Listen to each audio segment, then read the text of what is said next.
Bhojpuri cinema एक ऐसा cinema जिसने खुद को इस लेवल पे पहुंचा है कि उसके गाने आप म्यूट करके भी सेम लेवल पे एंजॉय कर सकते हो। भोजपुरी सिनेमा हमेशा से भोजाई मतलब भाभी पे गाने बनाता है। सुनने में आया कि इंडस्ट्री का नाम कुछ टाइम में भोजपुरी सिनेमा से भोजपुरी सिने भोजाई हो जाएगा, क्योंकि माँ तो ऑलरेडी रखी है इन लोगों ने। भोजपुरी लोग औरतों की बहुत ज्यादा इज्जत करते हैं, वो उन्हें टच नहीं करते, लहंगा उठाने के लिए भी रिमोट यूज करते हैं। लोग गाने बनाने के लिए इंस्पिरेशन ढूंढते हैं, बाहर जाते हैं पहाड़ों में। भोजपुरी आर्टिस्ट भी बाहर जाते हैं इंस्पिरेशन के लिए, चाइना, यूएस, हांगकांग, वीपीएन लगा के।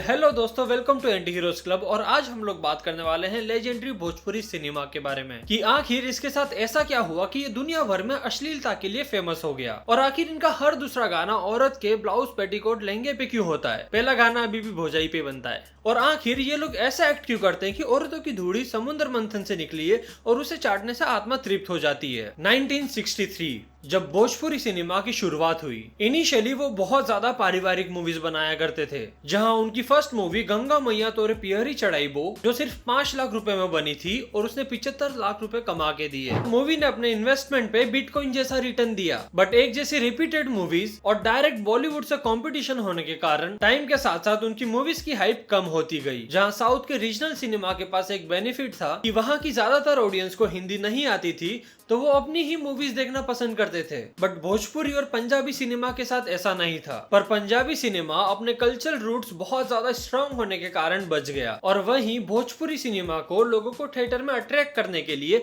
न्यूडिटी का यूज करना पड़ा। और ये चीज बहुत अच्छे से वर्क भी की, क्योंकि इंटीमेट रोमांस सीन्स बनाना काफी ज्यादा आसान और सस्ता पड़ता था, और थिएटर में इजीली ऑडियंस को अट्रैक्ट भी कर लेता था, क्योंकि सिर्फ एक पावर की गोली का ही तो खर्चा है। कुछ टाइम तक चीजें थिएटर तक लिमिटेड रही और इंडस्ट्री सरवाइव करती रही। थिएटर्स के टिकट बिक जाते और मजदूरों को थोड़ी देर का मजा मिल जाता, क्योंकि दिन भर मेहनत मजदूरी करने के बाद किसी को भी आगे थिएटर में सही गलत का भाषण नहीं सुनना। उन्हें चाहिए था कुछ ऐसा जिसमें वो बिना दिमाग लगाए इंजॉय कर सके। और ये चीज मैं इतना कॉन्फिडेंस से इसलिए बोल रहा हूँ क्योंकि इंदौर में हमारी होटल पे भी कुछ लेबर्स काम किया करते थे, और मैं जब उन्हें मूवी रिकमेंड करता था तो उनका बस एक ही सवाल हुआ करता था, लड़ाई होगी इसमें या फिर हॉट सीन है। बस इससे ज्यादा उन्हें कुछ नहीं चाहिए था। इंसेप्शन के नाम पे उन्हें सपने में सपना नहीं, सपने में सपना चौधरी चाहिए। और फिर आया डीवीडी का दौर, जब लोग घर में बैठ के ही ऐसी मूवीज एंजॉय करने लग गए और थिएटर को इग्नोर करने लग गए, जहां धीरे धीरे लोगों को लगने लगा कि बी ग्रेड मूवीज का टाइम खत्म होने वाला है। बट फिर अगले दिन अपने मोहल्ले में इंटरनेट आए, और फिर आर्टिस्ट को मिल गया यूट्यूब, जहां हर कोई अपना खेत बेच के गाने या मूवीज बना सकता है। और फिर होना क्या था, बी ग्रेड मूवीज बनाने वाले आर्टिस्टों को इस लेवल की फेम मिली कि उनमें से कुछ तो आज नेता बन के बैठे हैं। यहाँ पर नेता वोट लेते वक्त वादे करते कि हमें वोट दो, मैं रोड बनवा दूंगा।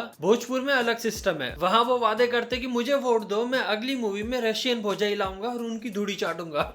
अब क्या भोजपुरी सिनेमा अकेला था जो वल्गैरिटी फैला रहा था? अगर नहीं तो सिर्फ भोजपुरी इंडस्ट्री ही क्यों बदनाम हुई? क्योंकि ऐसी मूवीज और गाने तो पंजाब भी खूब बना रहे थे। वर्ल्ड का हाईएस्ट सेलिंग एल्बम था वहां से। अमर सिंह चमकीला जो वल्गर गाने गाया करते थे, उनके नाम पे एक साल में 366 शो करने का रिकॉर्ड है। और मलयाली सिनेमा भी पीछे नहीं था, वो भी ऐसी बी ग्रेड्स मूवी बनाया करते थे। पर फिर सिर्फ भोजपुरी सिनेमा ही क्यों बदनाम हुआ, और पंजाबी सिनेमा और मलयाली सिनेमा क्यों बच गए? तो मलयालम के सिनेमा के बचने के पीछे उनकी गवर्नमेंट का बहुत बड़ा हाथ था, जहां उनकी गवर्नमेंट पारिवारिक मूवी बनाने वालों को सब्सिडी दिया करती थी। तो वहां के जितने भी प्रोड्यूसर्स थे, पैसे बचाने के चक्कर में पारिवारिक मूवी बनाने लगे, और धीरे धीरे बी ग्रेड मूवी का ट्रेंड खत्म हो गया और लोगों में अवेयरनेस आ गई। और पंजाबी सिनेमा को बचाने में मेजर रोल उनके कल्चर का था। वो ऐसे गाने जिनमें देवर भाभी के रिलेशन या फिर डबल मीनिंग बातें हुआ करती थी, उनको बिल्कुल भी बर्दाश्त नहीं कर रहे थे। मतलब वहां के लोग तो बहुत इंजॉय कर रहे थे, इसीलिए हाईएस्ट सेलिंग था। बट सेम टाइम वहां का जो कल्ट था, जो अपना कल्चर बचाना चाहता था, उन्होंने जो ऐसे आर्टिस्ट जो डबल मीनिंग गाने बनाया करते थे, उन्हें धमकाना शुरू कर दिया।